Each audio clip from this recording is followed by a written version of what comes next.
Ciertamente que nosotros tenemos un sistema financiero con un prestigio mundial, pero no estamos en el nivel óptimo para que ese sistema financiero ahora sea el factor para el crecimiento económico desde dos perspectivas. Una, pues evidentemente generar condiciones para la captación del ahorro, y la otra, para que haya condiciones de otorgamiento de crédito, que es, en el fondo, lo que busca es que haya condiciones para el otorgamiento de crédito a personas físicas y morales. El negocio de un banco precisamente es conseguir el dinero más barato posible de accionistas o del mercado, ¿no? Y prestarlo, ¿no? Ellos captan dinero del público, nos pagan por abajo de la inflación. Quiere decir que el dinero que nosotros tenemos en las instituciones bancarias es un dinero que se pierde día con día porque no logra alcanzar el crecimiento de la inflación y los bancos no nos lo pagan. Pero cuando uno va y solicita un crédito, nos están cobrando 3 o 4 veces más de lo que nos cobran, de lo que nos pagan como depositantes. Yo creo que la construcción de una tasa de interés tiene que ver con el riesgo que se incurre, con los gastos operativos y con el mercado, ¿no? Yo diría que probablemente sean las 3 factores que inducen o que inciden en el costo de un crédito, ¿no? Si de por sí las tasas que otorga y que impone Bancomer, Banamex, estos bancos grandes son altas, yéndonos a el costo del dinero que colocan y las tasas que nos cobra Banco Azteca, Electra, Bancoppel, todas estas instituciones bancarias nuevas que atienden un segmento en aquellas regiones mucho más empobrecidas o con una actividad comercial más pequeña, esas de plano rayan en la verdadera usura. Lo que usted describe son instituciones financieras y comerciales que han identificado una necesidad en un segmento de la población que es la base de la pirámide, ¿no? El cual nadie estaba atendiendo. Es muy distinto el costo de administración de un crédito de 5,000 pesos que de un crédito de 1,000,000 de pesos, ¿no? Entonces, obviamente, pues, la estructura de costos es distinta y por lo tanto tiene un costo superior, ¿no? Entonces, pues, los bancos están de plácemes, muy bien, viven de operaciones que les dejan grandes utilidades, prestan al corto plazo, el crecimiento de la cartera y de la colocación de crédito solamente se da o principalmente se está dando en los créditos al consumo, que es donde clavan el diente, donde abusan. No es fácil defender, ¿sí?, cuando alguien tiene la percepción de que algo es caro y que se merece que sea más barato, ¿no? O sea, esa es una percepción que tiene cada quien y que pues, cada quien tiene que verlo. La pregunta aquí, para mí, que yo me haría es, ese costo, ¿cómo se compara con no tener ese crédito, ¿no? O sea, ¿qué significaría? ¿Qué pasaría si yo no tuviera dinero a ese costo, ¿no? ¿Qué significaría para mi negocio? Y entonces los bancos, pues, han tenido enormes utilidades, más de 100,000 millones de pesos en el 2012, el año pasado. ¿Y por qué tiene estas utilidades? Porque de cada peso que nos pagan a los ahorradores, le cobran 3 o 4 pesos al que usa un determinado crédito o financiamiento. El negocio financiero es, yo obtengo dinero a un precio, ¿sí?, y lo presto a otro precio. Postdata. Los servicios financieros también ofrecen productos milagro, es decir, aquellos que el usuario nunca aceptó y que aparecen en su estado de cuenta. Postdata 2. Los recursos del ahorrador no están a salvo de fraudes electrónicos. El banco, en lugar de evitarlos, vende seguros. Para tener más puntos de vista, tenemos esta noche también como invitado especial al senador por Chiapas, Zoé Robledo, a quien le apreciamos mucho que nos acompañe vía web. ¿Cómo está, senador? Buenas noches. Muy buenas noches, qué gusto saludarlos a todos, César, Alicia, Alejandro, a los dos Alejandros, y saludos desde ahora ya no tan lluviosa Tuxtla Gutiérrez, afortunadamente ya Bárbara nos dejó un poquito en paz. Sí, vaya que llovió fuerte estos días allá en Chiapas, por cierto. Se puso bárbaro, ¿no? Se puso bárbaro el asunto ahí en la zona costa. Bueno, también se puede poner bárbaro el asunto de los créditos, ¿no? porque cada vez también los intereses son muy altos. Esta reforma, como bien dice el gobierno del Banco de México, ¿va a llegar a eso, a reducir la pobreza y la marginación social? Lo pongo en la mesa para todos también. Yo creo que en el PRD hay una visión interesante, digo, eso nos podrá ayudar muchísimo más.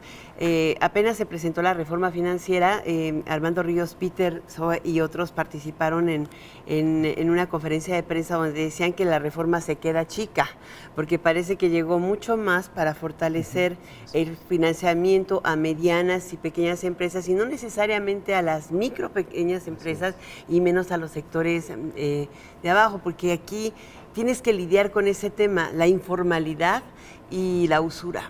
¿Cómo lo ve, senador? Así es. Bueno, efectivamente cuando se presentó en el seno del Pacto por México esta iniciativa de reforma al sistema financiero, nosotros hemos planteado una posición muy clara. No estamos en contra de la reforma al sistema financiero, solamente creemos que está incompleta.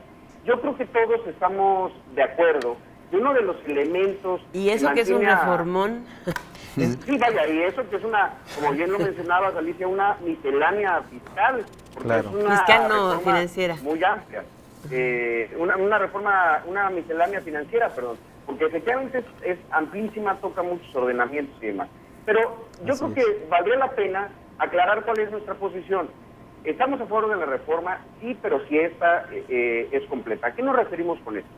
Partamos del hecho de que lo que detiene, o uno de los elementos que detiene el crecimiento del país, es justamente la limitada capacidad de crédito y de ahorro que presta el sistema financiero. Ya lo mencionaban ustedes hace un rato. ¿Qué dicen los bancos? Bueno, lo que pasa es que no podemos tener garantías y entonces el encarecimiento del crédito tiene que ver con un asunto de garantías. Nosotros no coincidimos con eso, o coincidimos solamente de manera parcial. Creemos que tiene que ver con la falta de competencia que existe en el sistema financiero. Y ese es uno de los puntos del decálogo más importantes para pedir una reforma al sistema que sea más estructural, que tenga estos elementos que nos parecen indispensables.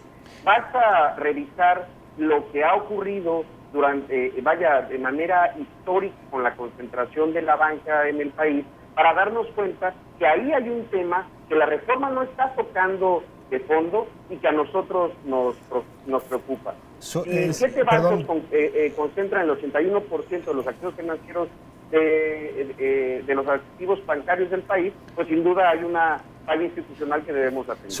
Senador Robledo, yo te quisiera preguntar, entiendo que la reforma fue presentada, ya lo señalaba Alicia, pues en la Cámara de Diputados. Deberíamos de pensar cuál va a ser el proceso, si le puedes explicar al público qué pasa. Se presentó en diputados, qué sigue después de diputados, qué van a hacer los senadores cuando llegue y cuándo llegará a ustedes y cuándo deberemos de esperar que va a haber resultados ya concretos en las leyes que contemple esta reforma financiera. Bueno, efectivamente, la reforma se presentó a la Cámara de Diputados, pero una vez que ellos hagan las adecuaciones o no hagan ninguna adecuación y la reforma siga su curso legislativo hacia el Senado de la República, pues nosotros estamos ya preparados para plantear cuáles son los elementos que creemos que se deben de incorporar. Yo creo que aquí hay un tema de carácter político que es importante tocar. El Pacto por México es un extraordinario mecanismo de concertación política, es un espacio extraordinario para alcanzar acuerdos, pero en ningún momento sustituye nuestra capacidad legislativa de dar una opinión o de poder modificar una iniciativa antes de aprobarla. Claro. Nosotros creemos que sí es necesaria esta reforma financiera, por supuesto que sí, pero con estos acentos que apuntamos. ¿Existe la reforma completa? ¿Existe la reforma perfecta? No. Bueno, la enchilada completa es una aspiración de muchos que no siempre presenta, ¿no? En todos los temas, no solamente en este o en el migratorio, pero además no podría ser. Sí creemos que hay puntos importantes en los que esa enorme oportunidad que hay no se puede dejar pasar. Y creo que el tema de la concentración de la banca, y ustedes que son expertos sobre este asunto, sí genera que los servicios financieros pues encarezcan en el país. Y esta idea muy simple de que México pueda tener una banca que sea motor para que el proceso de tener una idea, crear una empresa y pedir un préstamo sea posible y con el que se ha desarrollado gran parte de las democracias y de los sistemas más desarrollados en el mundo. Pero sí, perdón que les sí, adelante. interrumpa, simple y sencillamente es comparar, ¿no? Y además Alejandro, que sabe mucho de América Latina, nos puede ayudar. El caso de Chile, por ejemplo, que tiene una penetración crediticia del 80%, la concentración del sistema financiero es escandalosa. Aquí dice 7 bancos controlan aproximadamente el 80% de los activos y creo que van en bajada. Pero en Chile, por ejemplo, con esa gran penetración, 3 entidades y 2 de ellas son comerciales, no necesariamente bancos, sino pues hay un gran monopolio, el 40% en uno, más del 46% en una sola casa comercial que además tiene un banco metido en la panza, explica la penetración del crédito. Entonces, yo creo que la estructura financiera es competitiva porque al final de cuentas hoy en México hay 44 bancos, la apertura y la salida de los bancos está abierta, a nadie no hay una cortapisa para ello, hay una cantidad impresionante de intermediarios financieros no bancarios. Digo, teníamos 100 aseguradoras en nuestro país y solamente el 2% de la población tiene seguro. O sea, es un tema. ¿Qué más ¿no? de la radiografía, Alejandro? Perdón, y es muy importante lo que marca Alicia, porque precisamente teniendo una gama impresionante de servicios financieros en México, realmente es poco el porcentaje que accede a ello. Nosotros planteamos, como decía el senador, sí el Pacto por México ha sido un tema de concertación política, sin embargo yo les diría a todos los actores políticos que están en esa mesa, ¿a quiénes más han convocado? Sabemos que solamente está la cúpula empresarial marcando ciertos mecanismos, los marcó en este momento Alicia, donde son mecanismos financieros para la mediana y gran empresa. Ay, no, porque yo sé que todas las concamines, concanacos, concamines, asociación, mira.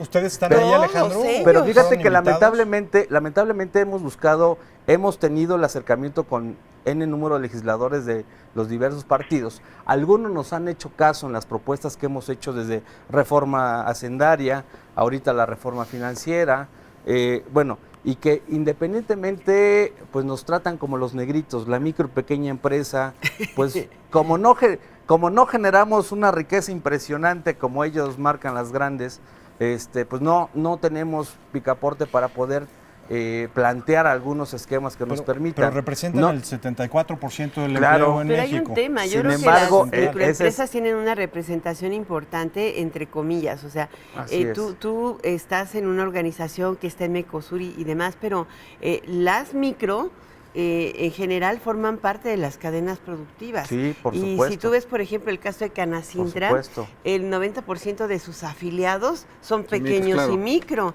Entonces, las representaciones también tienen una ley y evidentemente los senadores, los diputados, las entidades gubernamentales tienen que cumplir con un elemento, que los representantes estén registrados en la Secretaría de Economía, en el registro empresarial como representante empresarial y haberse constituido y demostrar sus afiliados.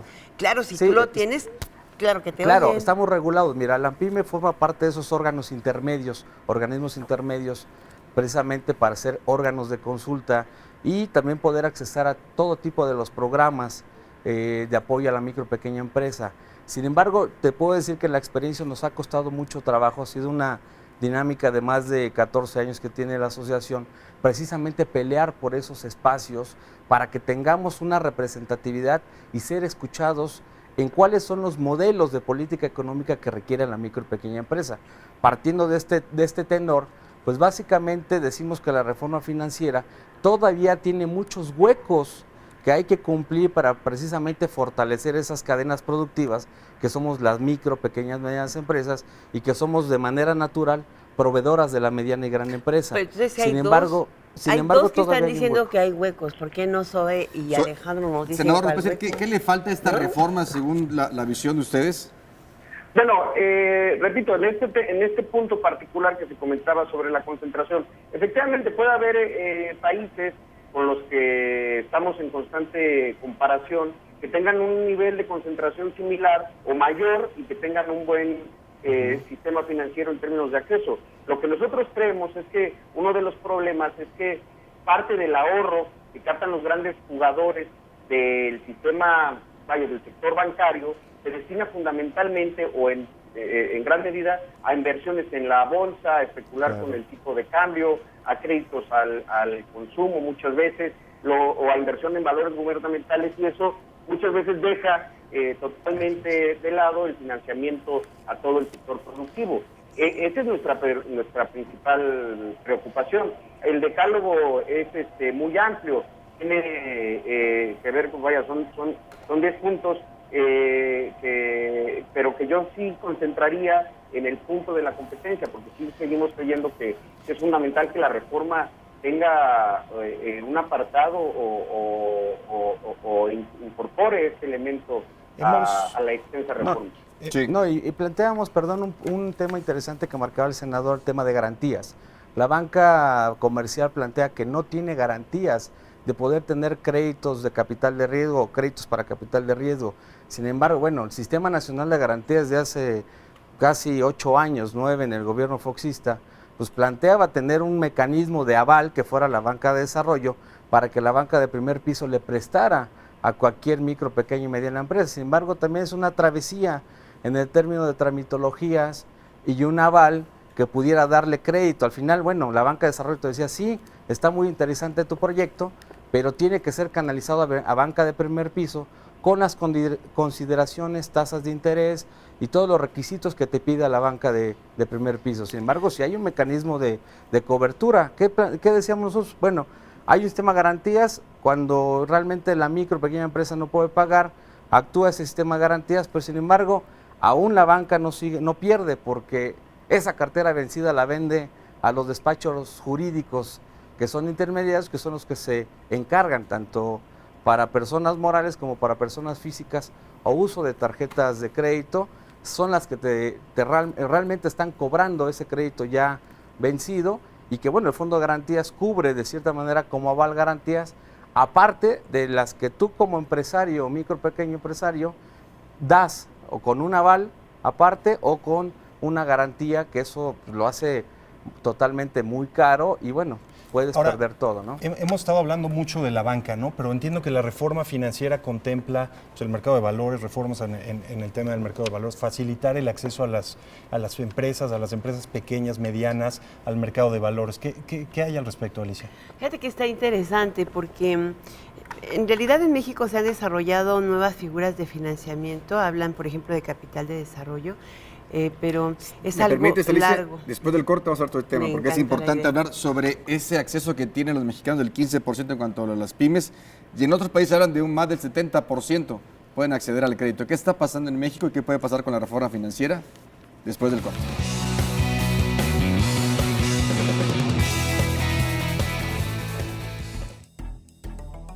En el 2004 yo adquirí una vivienda de interés social, ¿sí? con la Sofol Crédito Inmobiliario, que hoy en día pues ya cayó en quiebra esa Sofol, y mi preocupación es la siguiente, no sé dónde está ahorita mi crédito. Haga de cuenta que los créditos los venden a un tercero, y ¿qué pasa? Que llegan los abogados con fuerza pública y desalojan esa vivienda, no porque el banco le dice, ya no existe tu crédito, ya no te puedo aceptar tu pago, ya buscamos, ya rastreamos, y no encontramos mi crédito. Así como yo, existe mucha gente que no sabe con quién está su crédito. La deuda existe, y el día de mañana van a llegar y van a decir, pues con permiso, esta es mi casa y la quiero desocupada. En Electra, microcomponentes Samsung, de contado 13,499 pesos. Pero si lo tuyo son los pagos semanales, en 102 semanas de cuotas de 253 pesos, en pago puntual, te costará 25,806 pesos. ¡Casi el doble! Y si no pagas puntual, cuotas semanales de 379 pesos y terminas pagando 38,658 pesos. Casi 3 veces su costo original. Con el pago puntual y los grandes descuentos, en Electra sí se puede.